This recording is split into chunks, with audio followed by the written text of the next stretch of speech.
اعوذ باللہ من الشیطان الرجیم، بسم اللہ الرحمن الرحیم۔ گوشہ حدیث کے ناظرین، السلام علیکم ورحمۃ اللہ وبرکاتہ۔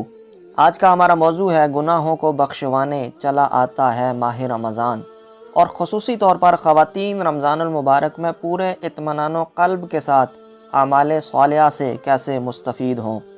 چونکہ اسلام دین فطرت ہے اور اس کے تمام احکامات انسانی فطرت کے عین مطابق ہیں، تو یہ ماہ مبارک ہمیں نیکیاں عام کرنے اور برائیوں کے تدارک کا درس دیتا ہے۔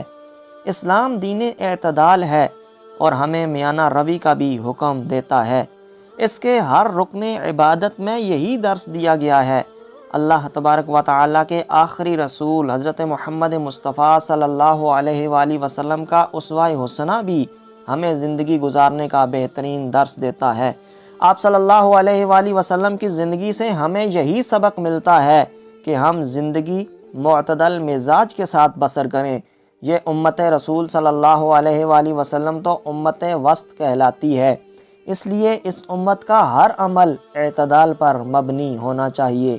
کہتے ہیں کہ کثرت خواہ کسی بھی چیز میں ہو قابل گرفت ہوتی ہے، تو انسانی صحت کے لیے کثرت طعام، کثرت کلام اور کثرت منام تینوں ہی انتہائی نقصان دہ ہیں۔ جسمانی ضرورت سے زیادہ کھانے سے جسم بے شمار بیماریوں کی اماجگاہ بن جاتا ہے۔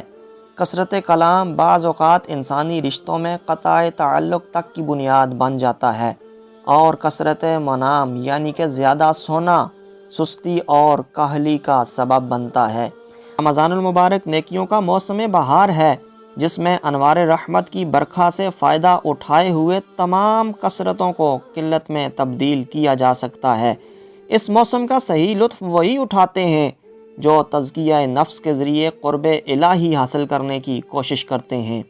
وہ خواتین جو خوش خوراک ہیں اور ہر وقت کچھ نہ کچھ کھاتی رہتی ہیں، ان کے لیے روزہ انتہائی مفید ہے، اس لیے کہ وہ کسی کلینک پہ جائے بغیر گھر بیٹھے اپنا وزن کنٹرول کر سکتی ہیں۔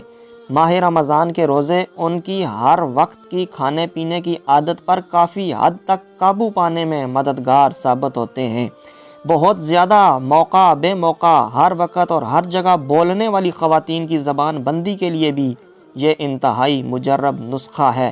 انسانی اعضائے جسم میں زبان ہی وہ عضو ہے جو برائیوں کا سبب ہے۔ اگر یہ قابو میں رہے تو تمام اعضاء عافیت میں رہتے ہیں، اور اگر اس پر قابو نہ رہے تو انسان کے دیگر تمام اعضاء بھی گناہ میں ملوث ہو جاتے ہیں۔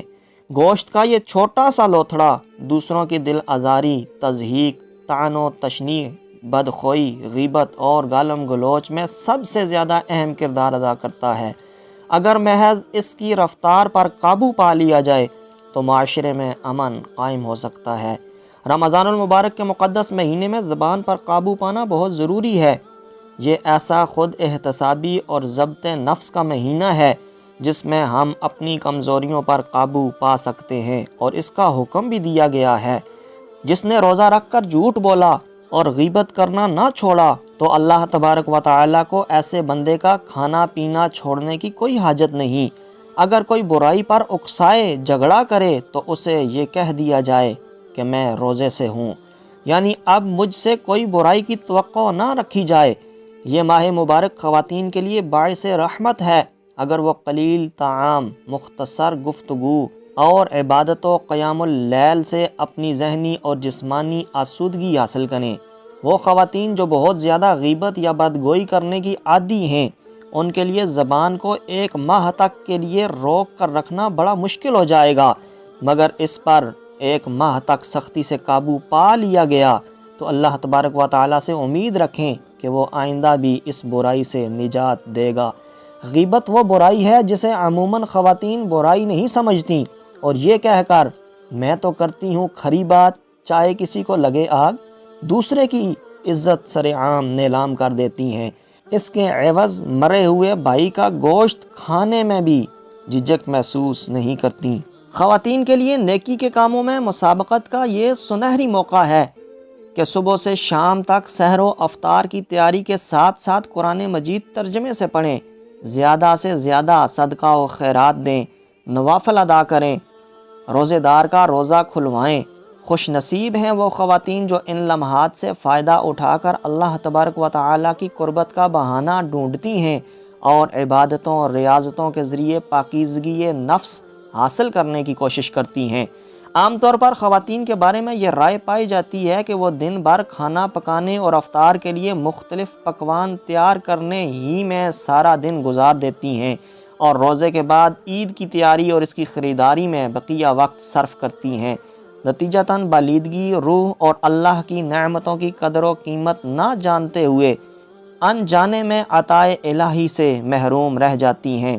آپ اس عادت کو سختی سے مسترد کر دیں اور اپنی دنیاوی مصروفیات کو کم کر کے قربت اللہ حاصل کرنے کی کوشش کریں۔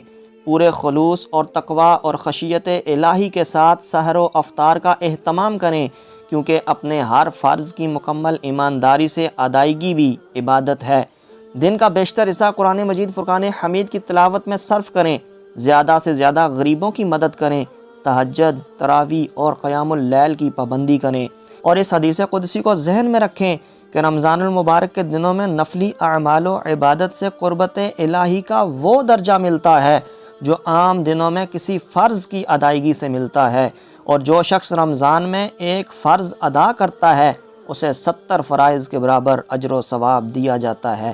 اس ماہ میں صدقہ و خیرات کی بھی بہت زیادہ فضیلت ہے۔ آپ صلی اللہ علیہ وآلہ وسلم اس ماہ مبارک میں دیگر مہینوں سے زیادہ سخاوت فرماتے۔ مستحق لوگوں کی امداد دل کھول کر کیجیے۔ اپنے اور اپنے بچوں کے عید کے 4 جوڑے لینے کی بجائے صرف 2 جوڑے بنائیں اور 2 جوڑے ان یتیم اور بے گھر اور بے در بچوں کو بھجوا دیں جن کے سرپرست مجبور و بے کس ہیں۔ آپ کی خلوص نیت اور خوش دلی سے کی جانے والی یہ تھوڑی سی امداد بہت سے بچوں کی آنکھوں میں عید کی خوشیوں کی چمک پیدا کرنے کا سبب بنے گی۔ رمضان المبارک کے روزوں میں سحری کے لیے اٹھنا، افطار کی تیاری کرنا، تہجد، تراویح کا اہتمام کرنا بھی خواتین کے لیے روحانی مدارج میں اضافے کا سبب ہے۔ رمضان المبارک کے آخری عشرے میں اعتکاف کرنا روح اور جسم دونوں کے لیے قربت الہی کی ایک عملی مشق ہے جو ہمیں اللہ تبارک و تعالیٰ کی کامل اطاعت اور تعلیمات شریعت کی تعمیل پر مجبور کرتی ہے۔ لہٰذا ضروری ہے کہ خواتین اس بابرکت مہینے میں پورے اطمینان و قلب کے ساتھ اعمال صالحہ سے مستفید ہوں، نیکیوں کی برکھا کا پورا فائدہ اٹھائیں اور اجر و ثواب میں پورا معاوضہ اپنے رب سے وصول کریں۔ آخری عشرے کی طاق راتوں میں سے ایک رات شب قدر بھی ہے، جس میں ایک رات کی عبادت کا ثواب 1000 مہینوں سے بہتر ہے۔ اس لیے اس عشرے میں اٹھتے بیٹھتے چلتے پھرتے باورچی خانے میں افطار اور سحر کا اہتمام کرتے ہوئے مسنون دعاؤں کا ورد اپنی زبان پر جاری رکھیں۔ شب قدر میں نوافل، صلاۃ و تسبیح، تہجد، قرآن پاک کی تلاوت کو اپنا معمول بنائیں۔